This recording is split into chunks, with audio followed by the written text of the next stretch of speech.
Hello again. So it's Tuesday, December 2nd, and it's close to midnight. And I'm doing a lot of math because I have a big week ahead of me. I'm doing a pop-up shop on Friday, and then on Saturday, I'm doing the pre-orders and extra bread for my sourdough stand. So in order for things to go somewhat smoothly, I like to prepare all of my dry ingredients and calculate how much sourdough starter I'm going to need and weigh it out the night before. Have it ready so it's easier for me when I wake up the next morning, which was at 6 in the morning on Wednesday. So I started off with my plain sourdough and then it was ready to shape around 3 or 4 p.m. I like to do this while I prepare other things or do other things at home, cleaning, the usual. So my dough was ready around 4 and I started to shape it. And to be honest, it was a very stressful week because I don't normally do pop-up shops. I only do sourdough stand from home because there is a big risk of not selling out and not knowing, the crowd. And thank goodness I followed my instinct because I did bake way less than I intended. And I was very disappointed with the pop-up shop. There were only 5 vendors, which is not what I was initially told by the owner. And to be honest, even though I was disappointed, I don't regret going because the money used from the vendors was used to buy toys for kids in need. So it was for a good cause. But I kind of wasted a lot of time preparing and also running around with my mother-in-law so that she could watch my kids. So there was a lot of things that we needed to change in order to make this happen. My husband was helping me package. So it took a lot of energy from more than one person in this case. And I think I only made probably $200. I mean, I recouped all of the fees, but it wasn't what I expected. And we actually left like half an hour early because of this happening. But yeah, so I still went in, and again, I don't regret it. It's something that I learned. And I think from now on, I'm just going to stick with doing my sourdough stand and pre-orders because that's what I feel I'm the most comfortable with. And I know my local customers, and yeah, it's something that it's very stable for me. And I know how each is going to look like based on my customers. But yeah, anyways, going back to sourdough. I have still been mixing just my flour and water first, which I think it's called autolyze, not fermentalize. When it's called fermentalize, it means you add the flour, water, and starter. But yeah, in this case, I only do the flour and water. Let it sit out for about half an hour. Then add the starter and salt and continue mixing in my spiral mixer. This way, it develops the gluten so much better. You can probably see in the video I hope you can, but there are a lot of layers of gluten in my dough. It's pillowy soft, but very manageable. It holds the structure so well that it makes shaping so easy, and there's minimal sticking to my hands. The dough doesn't stick much to my hands as it used to. You can probably see some of the dough in my fingers, but it's not as bad to what it used to be. But yeah, it's something that I'll continue to use moving forward because it has changed the dough to way better. And something that I have still continued to do, it's doing the cut it clasp method when it comes to doing the final shape before putting the loaves into the fridge. The dough does not pull apart, does not separate out after I shape it at all. I don't need to stitch it again once it's placed in the binneton. I only shape it and then cover with plastic film because it's what works for me. the fridge will dry out my top layer of the dough, which is something that I don't prefer, and I don't think no one would like to eat a piece of baked bread where the skin had dried out in the fridge. It's very tough, very tough. So I like to cover it with plastic film. But yeah, I've been enjoying the cut clasp method so much, and it's been very enjoyable for me to work with my hands even more because I'm using my palm, the palm of my hands in this case. And yeah, I had all of my benedictines ready earlier in the week to make everything easy.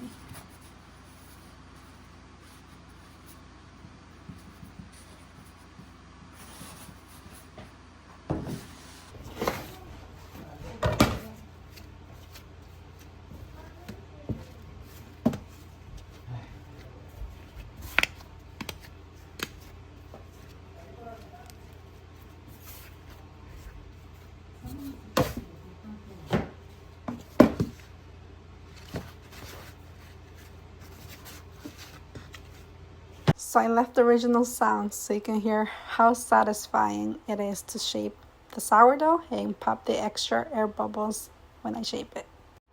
But yeah, the cut clasp, I don't need to do any stitching at all. I just put the plastic film and put it in the fridge and call it a day. It's so easy and I just love it. Good morning. So today is Thursday, December 4th, and I'm going to be preparing English muffins, well, the dough for English muffins, bagels, very few cinnamon rolls, and sandwich bread, because I'll be going to a pop-up shop tomorrow, Friday, so I want to prepare the dough as much as possible so I can just pretty much focus on baking tomorrow. And I already did all of my sourdough yesterday. So I shaped a lot of it Wednesday morning. Then I prepared more dough Wednesday afternoon once I got home from work. And I was able to shape it at midnight. So I am a little tired, but overall I feel pretty good because I've been doing a lot of stretchings too to help with my leg pain. And it has helped so much. So I do feel a lot better. My sourdough starter is ready, so I have to get going with mixing I'll start with bagels again because it's the simplest. It has no dairy, no egg, and afterwards I will do the English muffins because it also doesn't require egg, but it requires milk. Sandwich bread requires milk and egg, so that'll be the last thing that I'll be mixing. But that's my process. I haven't prepared I haven't weighed out any flour at all, because again, I had very little time yesterday, but I have time today. So I don't think it'll be a stressful day. I do have my little one with me today at home. So I know I'll be busy between him, taking care of him, and also preparing the dough, which shouldn't take me that long anyways.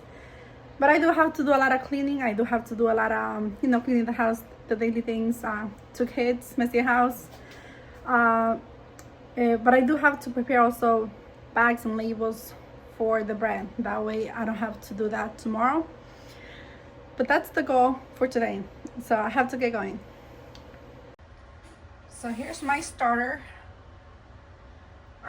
I like to write down how much I made with a dry eraser marker. And as you can tell, it's nice and bubbly and ready.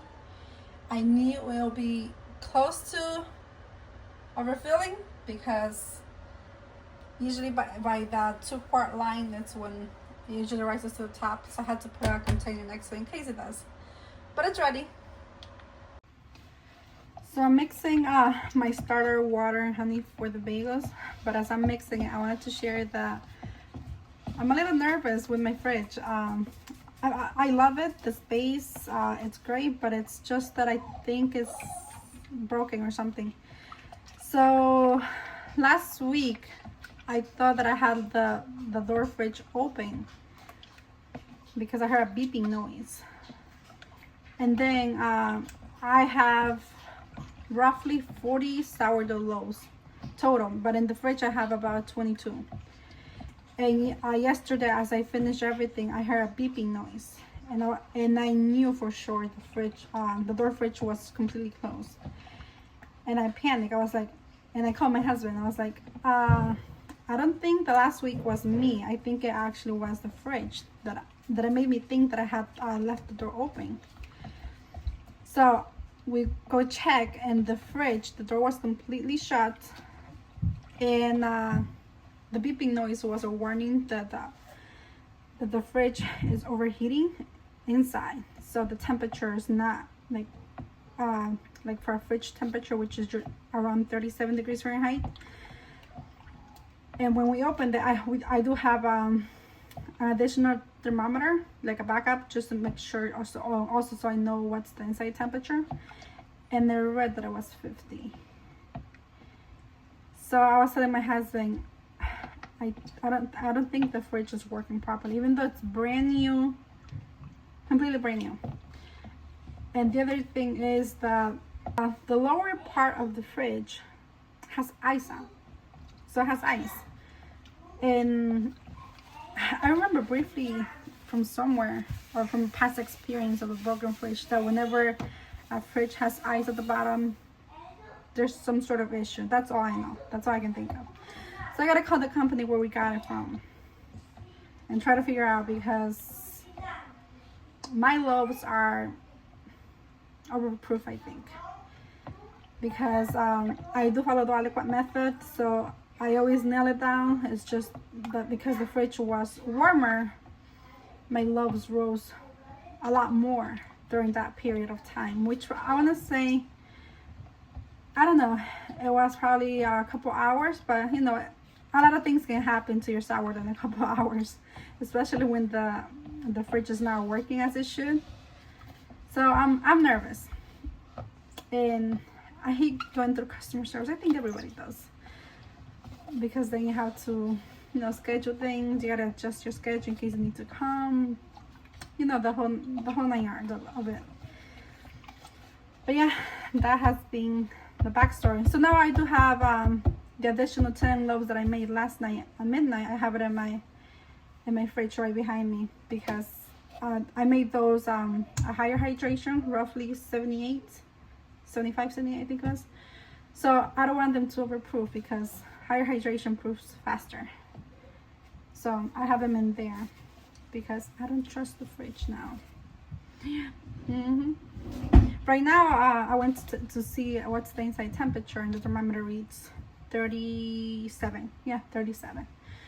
So I mean, it's the second time, so I don't let a third time happen. So my bagels are mixing. While this mixes, I'm gonna wait out the flour for the English muffins. So I don't stand here waiting for it to mix. So I always do something else. And I think that should be the process in general, so you're saving time in other things.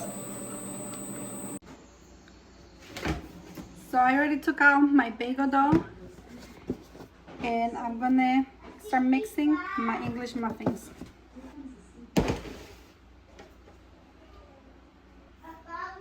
See, so here's my mixture: the water, starter, and honey, and I'm gonna dump it.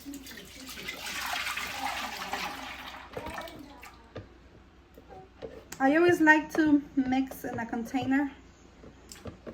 Yes, it's a recycled container. I think I had garlic in here at some point, or it came with garlic.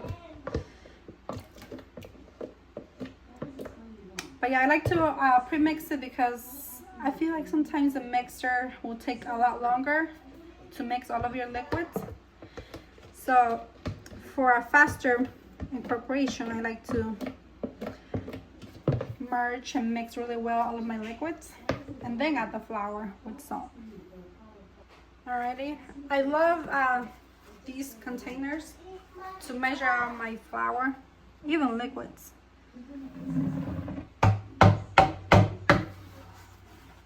So now we're gonna get mixing for about 4 minutes. We let it rest, and then we mix it. I let it rest around 20 minutes, and then I mix it for a few seconds, and then dump it out. And I continue to do my stretch and fold afterwards, even for my bagels.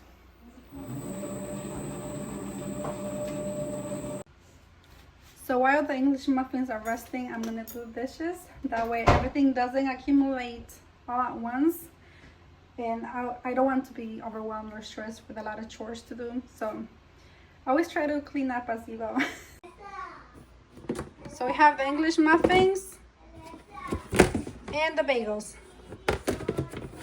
Now we're gonna do the sandwich bread, which has milk, eggs, honey, and flour and starter.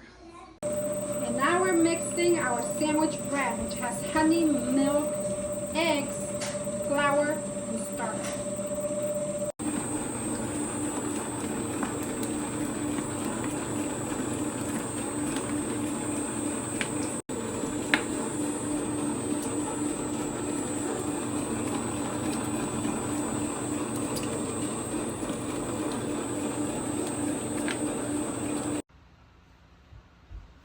So I'm going to show you how I like to clean my mixer. I do have a shop bag which I use just for the machine as well. But then you have to wash the vacuum, clean the vacuum, sterilize and things like that. I also have an aquarium sump pump, I think it's called. Pretty much it works due to gravity and pressure. So you suck the water out and due to gravity, the water starts to drain out slowly, and that's the only downside, that it's very slow. And then like that, the huge chunks of dough, it will always stay at the bottom, which I'll usually wipe it off with a napkin. So what I like to do is, now I like to use garden sprayer or paint sprayer, and it's hot and soapy, and I spray it all around it so the dough will soften. And this is my favorite scraper. I don't know where I got it, but it's thin but very flexible. So I like to scrape the sides, and the dough comes off pretty smooth. Not sure you can see on the screen. So then I will turn it and spin it around halfway so I can reach the other half. Oops. So once I have all the dough pretty much at the bottom, I will grab a napkin and pick it up, and with then I will clean it with paper towel. And at the end, I spray it with vinegar and wipe it off again with a clean cloth or napkin. I usually do napkin. So let me show you. So this is most of the dough that was sitting at the bottom. I have to rotate on the other side so I can grab it. But yeah, I think it's less messy. The only downside is it hurts your back because you're bending over for maybe 10 minutes on say top. But yeah, it's pretty easy. Here's the dough. I actually have lunch going on right now. It's cooking. I have sandwich bread. I have to do a stretch and fold in about 30 minutes along with the bagels and English muffins. The last thing that I need to do pretty much is the cinnamon rolls, which I will do in my KitchenAid mixer because it's a very small amount. So, and the machine has a minimum amount that you can put in, and it will mix the best if you have very little flour and things like that. So I just like to use the KitchenAid. So that's why I'm cleaning it now, because I won't use it at all from here. But yeah, that's what's going on. And I'll come back once the machine is fully clean. So I got the rest of the dough, and this goes to the garbage, not the sink.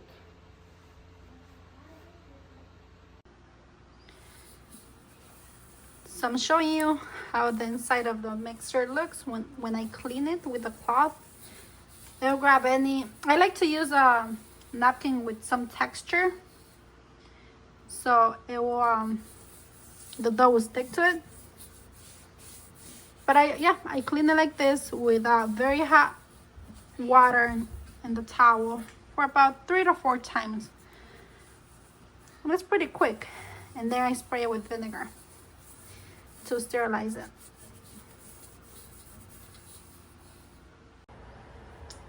So here's the machine. Still drying, but it's squeaky clean.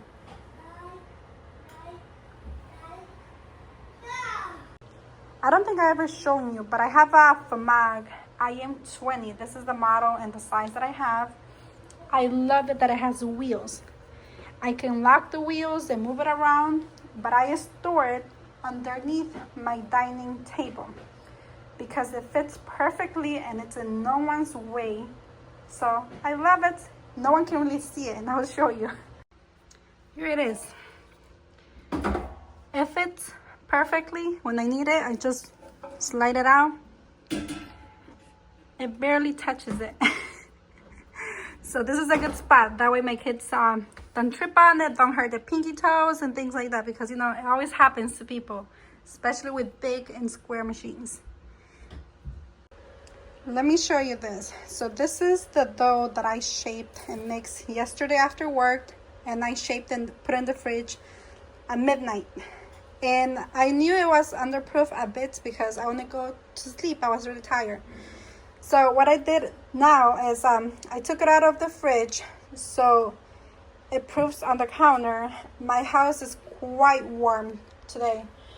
I think it's around 76 or 78 degrees. So I'm just going to keep it out for an hour. Actually, it has been an hour. So I'm going to tuck it back into the fridge, into my kitchen fridge, because it has risen a little bit. It has proofed a little bit.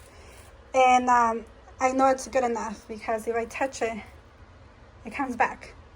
So I know it's not overproof for sure, and it's not underproof anymore. But that's a little trick you can do if you know your dough it's underproof. You can always bring it back to room temperature after you shaped it, but put it back into the fridge. That way it's nice and firm, and it helps with scoring when you want to go bake. So I was mixing my cinnamon roll dough, and I have this thought now that I'm gonna start baking my sourdough bread, which will be the same because the pop-up shop is for tomorrow, and I typically bake my bread the night before. So in reality it's a couple of hours old, but if you want to say it, oh, I baked this yesterday, it sounds very old, but it's really a couple of hours old because I'll be baking it tonight. And so I have my English muffins here, which they're pretty much almost 50% risen, and I'm gonna put it in my fridge because it's a little warm and I don't have the time yet to shape them and put in the fridge, and I don't have the space. And the other reason why I'm going to bake my sourdough bread is because I feel like it's gonna overproof. I've been opening my fridge quite a bit, putting the dough, taking out eggs and things like that I have in there, and I see some loaves already overproofing because the temperature is rising in general. And I also have in here my sandwich bread. I'm gonna show you in a bit. Your sandwich bread. It looks beautiful. I have never mixed at such a high speed in my FAMAG. Look at the fermentation going on here. You can see the bubbles. My hands are washed. They're clean. Yep, this is my sandwich. And this is my English muffins. So yeah, the plan now is to bake the bread tonight, so I have space to shape the English muffins, the sandwich bread, and the bagels, and tuck it into the containers, into the trays. So that way tomorrow I just take them out and let them rise for the second time and start baking. But yeah, that's why it has changed. I'll be baking the sourdough bread today instead of tomorrow due to the temperature change in my fridge and the space. So let me show you the dough. Right now the temperature is reading about 45, I think. Yeah, close to 45, so it's a little warmer. So it's coming back too slow. Usually it should puff right back. And I have in here I just placed the English muffins. I have the bagels in here, which I'll shape to create, so they'll be ready for tomorrow. But look how puffy they got. They rose so much yesterday in such a short period. And look. So yeah, I don't want to risk them to completely lose them, so that's primarily the reason why I'm baking them today. I'll be running around, but I'll be fine.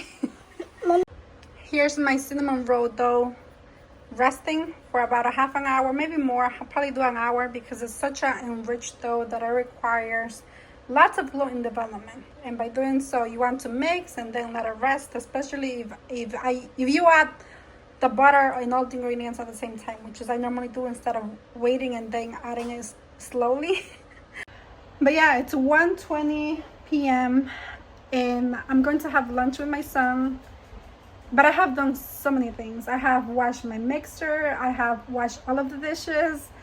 I made the English muffin dough, the bagel, the sandwich bread dough. Now I'm doing the cinnamon roll dough.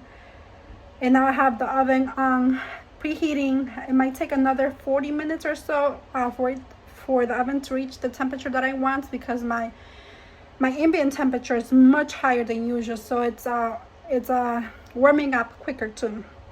If your house is very cold, remember it would take longer as well.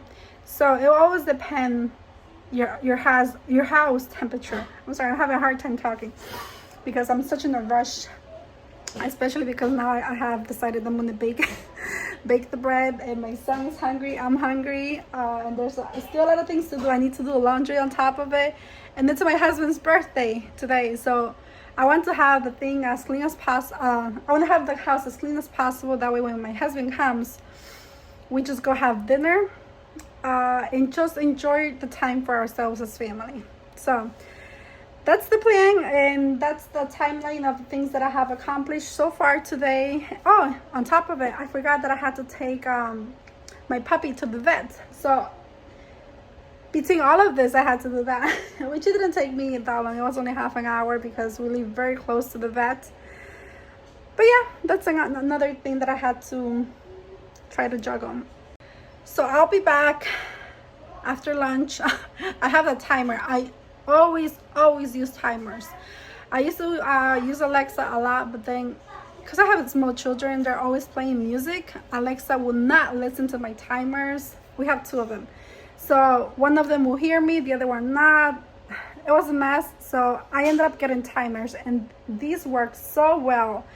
They're very loud, so I can always hear it regardless of how loud my kids have the music. So I even have a timer for my oven. I usually do an hour and a half, but this time I did an hour and 20 minutes. So, and I know it's gonna go quicker. If it goes quicker, I might have to open the door so it cools down a little bit. But I'll be back after lunch and catch up and continue doing my cinnamon roll dough. So we're gonna read the temperature to see what is the temperature on the stones, because that's what you should be basing on if you have a deck oven. So it's actually 450, 460, ooh, 470. So I'm gonna leave the door open a little bit while I take out the loaves from the fridge. Sorry, I'm watching my son. But yeah, I'm gonna get going with baking. I already have everything lined up. I just need to get water because it's needed for steam, and I also need my lamb so I can score the bread. I might try to do a design with rice flour to see how well it stays in the bread, because even though I'm adding steam most of the time, the rice flour will kind of blend in and you won't see anything, you won't see any color. But I just wanted to give it a try and see, because it'll be the first time that I'm using rice flour to make a design. Alrighty, so I have everything ready. I just need to, that's why I love the plastic. You just lift it, kind of peeling it.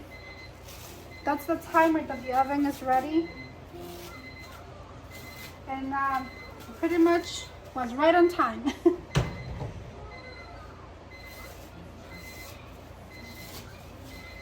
I'm gonna load 4 in each stack, in each tray. Let me go turn it off. But look how much they rose. Yes, baby. Are you hot? Yeah. Oh, hold on. Let me take his hat. Alright, buddy. You can take off it. But yeah, it rose quite a lot. So now I'm just gonna get going. Let me just line them up to have some good space.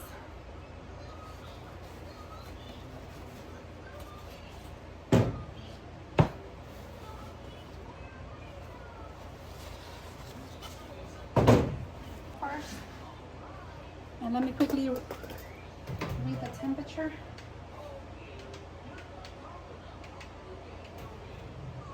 Oh yeah, I'm gonna leave it open.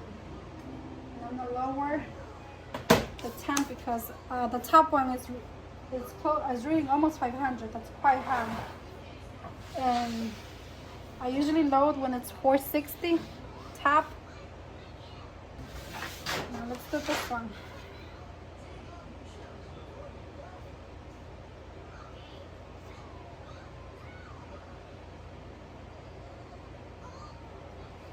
Alrighty. Alright, I hope my oven is not too hot because my bread is ready. 460, 460, 476. It's a little better. So let's do it. Oh, they look so beautiful. Look at the little webbing. It kind of looks like cheese, sort of. The pattern.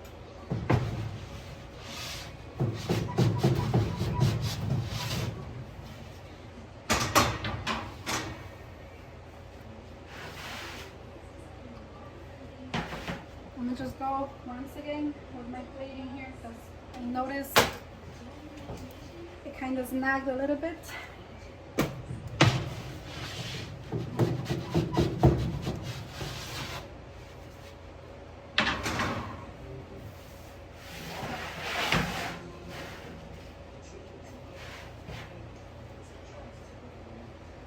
Look at that.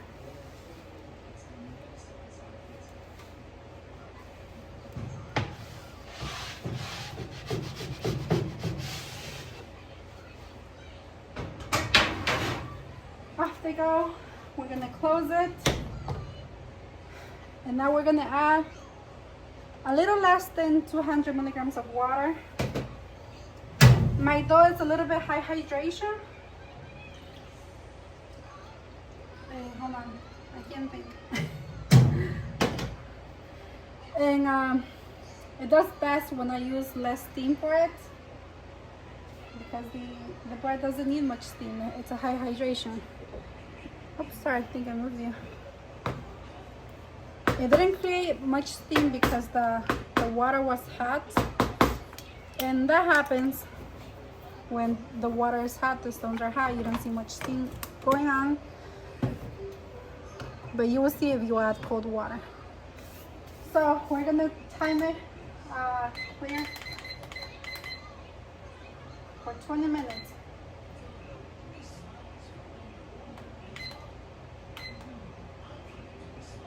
And I'm gonna create space. Yeah, these are pretty big. I'm gonna put them on top. Let me see if I can move you. Oops. I put them on top of the oven. And I remove them whenever they're done baking, or else I think one of them I burnt. Actually, it's not in here. It's in the fridge. I left it too long, and it was getting too dark. It was getting dark.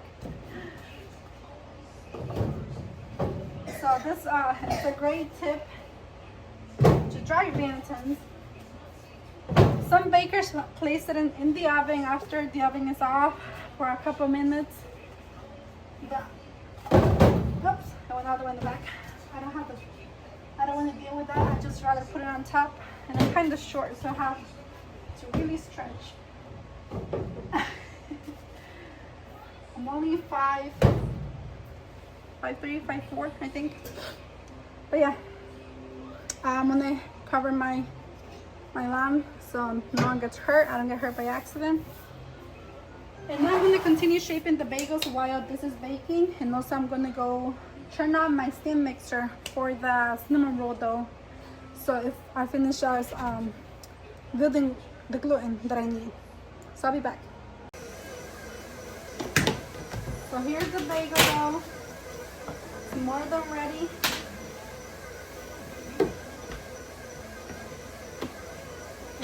Oops, and I have the trays with parchment paper ready to go as well.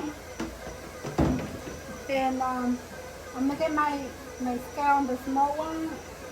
And I'm also gonna prepare the trays for when the sourdough comes out, I'm not running around with the cooling wax, so I have everything lined up and ready and take the bread out. So a lot quicker. Today things are going a lot quicker. So I'm gonna get going with the bagels. I forgot I didn't have a hairnet, so I just put one in. I have a lot of baby hairs, and I don't feel comfortable doing sourdough or any bread without it, because my hair does fall quite a bit.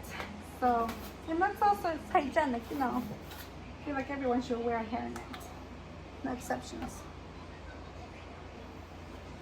Alrighty, so 140, 120. Usually I need like 3 cuttings in order to know roughly how much I need, and after that it's pretty precise.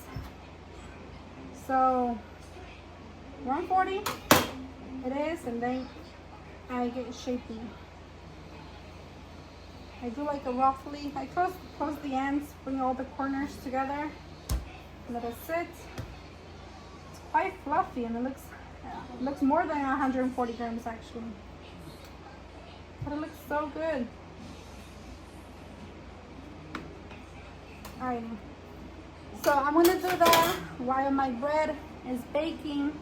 I still have 8 minutes left, and then I'll have to release the steam for about 15 minutes, or however I like. How doesn't matter the color, I guess, but I usually do 15 minutes.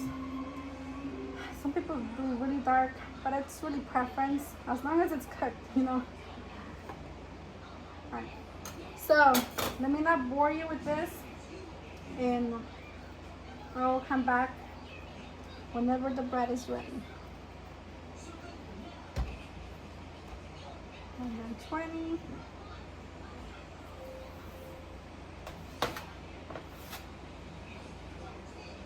Oh, come on. Just needed 3 more grams. Oh, this dough is so pillowy. So pillowy. It's amazing. And everything went quite quicker. I have enough. But everything went quite quickly because we have a wood fire stove. So it makes the room warm quickly. Within like 10 to 15 minutes top after the fire is going, it increases the temperature probably by 10 degrees. This is where I bake. It's actually I think it used to be a sunroom, I think. But it was an extension the previous owners did. But it doesn't have good insulation. So in order to save money with gas, because gas it is quite expensive in Connecticut, I'm sure everywhere, any other place as well.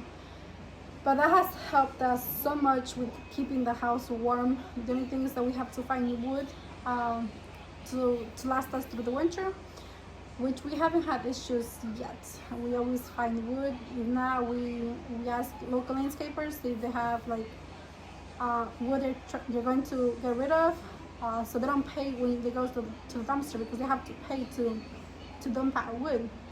So my husband has connections where he asks local landscapers if we have wood, but we don't have much space to store, so we usually keep most of it at my parents. They have us a fireplace, so we all share the wood.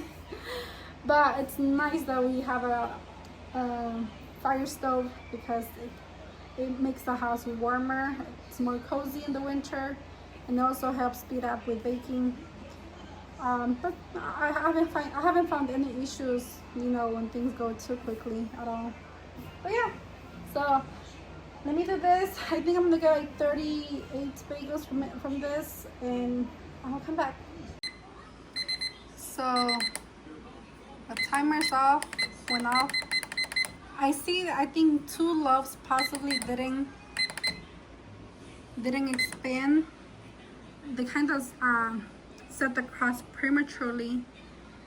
Maybe I needed more water, but I was intentional on using less water to see how the flour will stay. But I mean, I'm learning something. The bread will turn out great. It's just a matter of looks, aesthetics. But yeah, so now we're on the final 12 to 15 minutes, and then I'll take them out. So the bread is ready.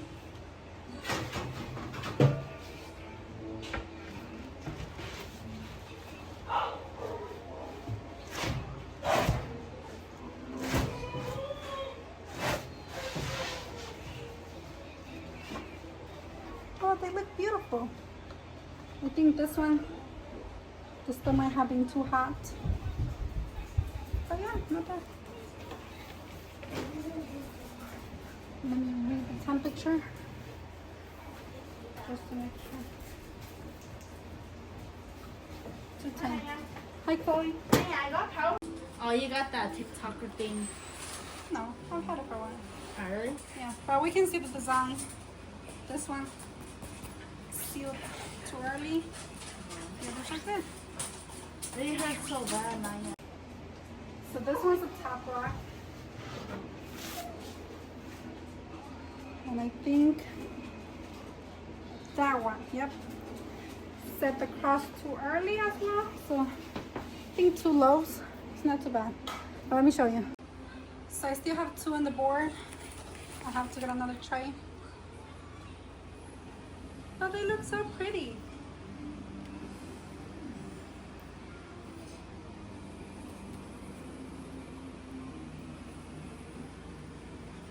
Let me come this in so you can see them better.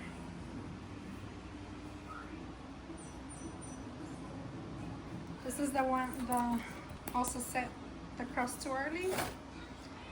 But overall, I don't think my bread was overproof. But again, I'm sure by tomorrow it will. So there you have. I'm gonna do the second load. I think the second and final one. And then I can focus on finishing my bagel dough because I was halfway there. But yeah, very happy how it looks. It's just I didn't rub much flour at the bottom. That's why you can only see half of the leaves of the wheat leaf. Let me quickly show you a small design that I did for the rest of them. It is time consuming, so obviously I wouldn't recommend for big events, or I don't know, when you're crazy loaded with bread bakes and dough prep. But that's how it looks. It's gonna go in. So it was around 5 p.m. on Thursday, and my husband came from work and he saw bread and he just gave me a look because every time he sees bread, he's traumatized. He has a lot of flashbacks from farmers market because we were zombies. We barely slept, and yeah, it was really, really hard on our bodies because it was also the first time when we were doing it. So as you know, things that you do for the first time can be exhausting, can be draining mentally, physically. But yeah, I was laughing at him because I just know what he was thinking. But going back to the bread, I had a lot of great feedback on the design that I made. A lot of customers said they loved it. It was very festive yet delicate. So it's Friday, big day ahead of me. My entire family is still sleeping. And the first thing that I decided to do was shape my English muffins. And after a little while, I started to preheat my oven because I knew it wouldn't take that long since my house was a little warm. Since the dough was cold, I knew it was going to take some time for it to double in size. And in the meantime, I had my oven preheating, and then I had to start shaping the bagels. So I kind of had to think about 3 things that I could do at the same time. And yes, it can be stressful, but I think it's part of your job, part of my job. My timer just went off. This was an hour and 20 minutes. 165, it's a little high. The top rack is always hotter because, as you know, heat rises too, right? Yeah, so I'm just gonna lower the temp on this one a little bit and leave the door open.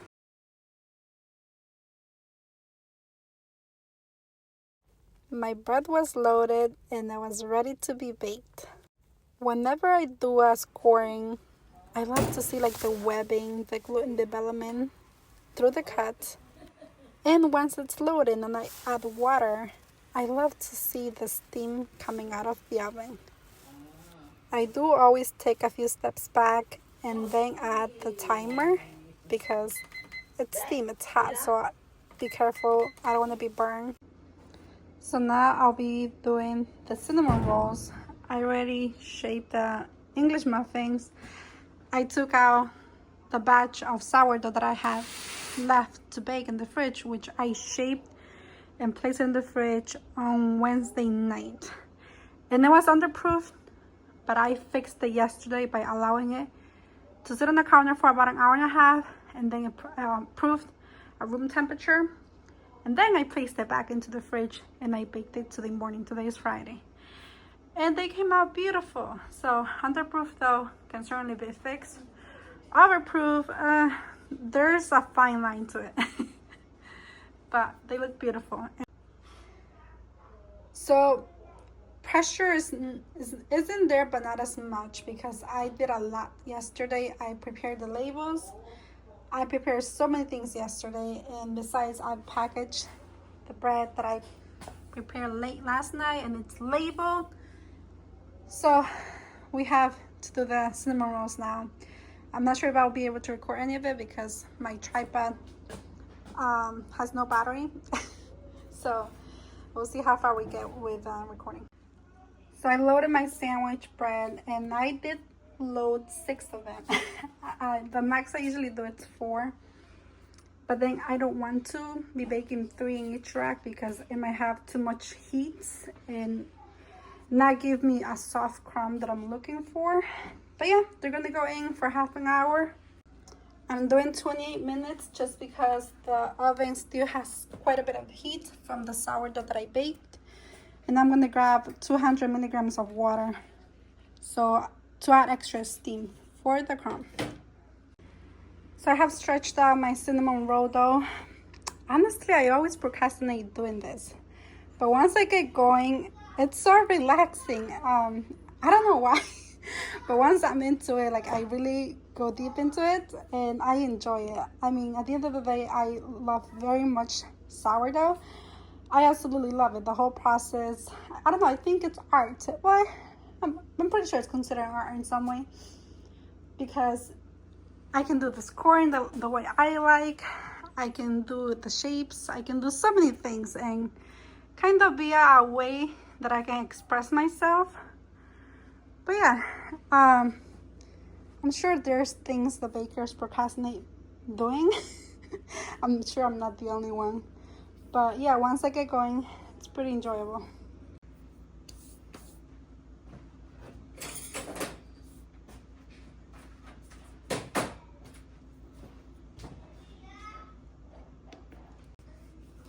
Alrighty, so I have everything ready. I have the trays lined up. I think I'm gonna end up with 3 orders.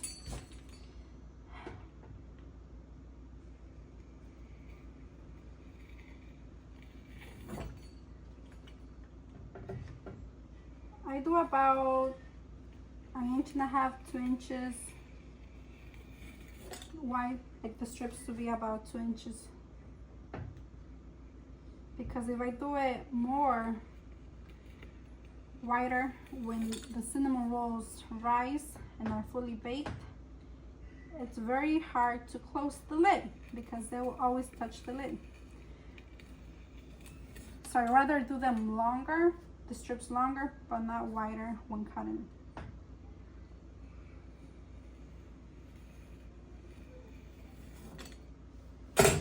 Oh, this is my favorite part. The dough is absolutely gorgeous, pillowy, soft, because I work, well, my kitchen, they work pretty hard on mixing it for close to 20 minutes, building that gluten.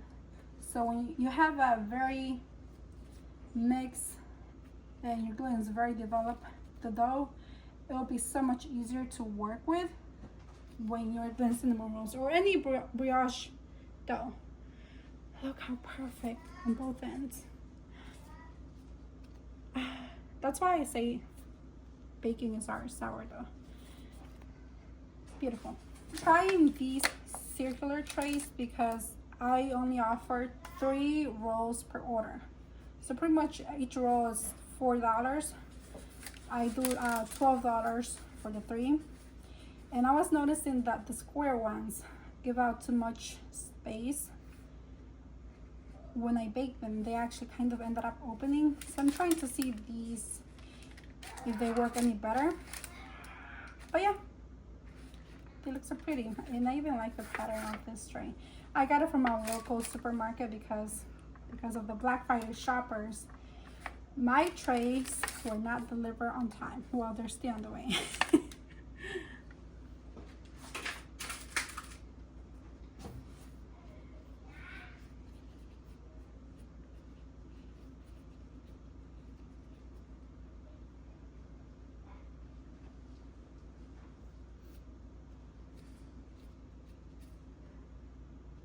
Oh God, so beautiful.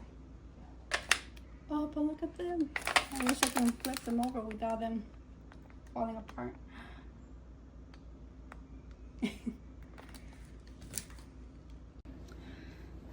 So what I have left to do is the English muffins, bagels, and I have to do one gluten-free, which I do in my kitchen, completely separate area, to avoid cross-contamination and things like that. But I have bagels to do, and that's the last thing that I will do because it requires a lot of back and forth, because you have to boil the bagels, let the excess water drain kind of a bit, put them back into trays, sprinkle with seasonings, and then bake them.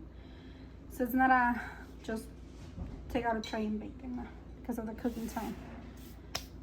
But now I'm gonna let the cinnamon rolls sit for I don't know, until they double in size, and I'm gonna bake them in my forno. Now we're moving to English muffins. I love to use now this griddle to bake small quantities of English muffins, and it gives them the perfect rise because I cover it with a sheet pan, a baking pan, so it retains the steam and it helps it bake faster and keeps the English muffin soft. Yeah, that's the best way I can describe it. It kind of creates like a Dutch oven effect. Yeah, and it was very helpful. The only thing that I didn't like is that the cornmeal creates a lot of smoke in the griddle. I think in any cooking surface too. And my daughter has an asthma flare-up, so it was making her cough quite a lot because of the smoke, the fumes from it. So now my husband's trying to find a better way to, to bake it without irritating her airways. And I think the thing that we should do is replace our hood to a better hood that can extract any odors and smoke. So while that's happening, I also have my scones baking. So always try to be multitasking, and by that time my cinnamon rolls were also ready to be baked. And right after, things moved pretty quickly because my bagels had to be boiled and baked as well. So I think this is the most stressful time when I have to do English muffins, cinnamon rolls, bagels. It requires a lot of back and forth, and again, it's like 3-4 things trying to do at the same time. But once everything is baked, I feel so much relief. But let me show you how my oven looks when they're fully loaded with bagels. It's mesmerizing. I love it. Sadly, the video is coming to an end, but I wanted to show you my setup for the pop-up shop, which it didn't have the best outcome, but I learned a lot. I learned a lot to stick to my routine, stick to just doing porch pickup through the sourdough stand. But as always, my goal is for you to learn something from this, inspire you, and do better what I'm doing. Yes, that's my goal. My goal is for you to do things better than what I'm doing. And it'll make me the happiest, to be honest. And as always, I would love to hear some feedback from you.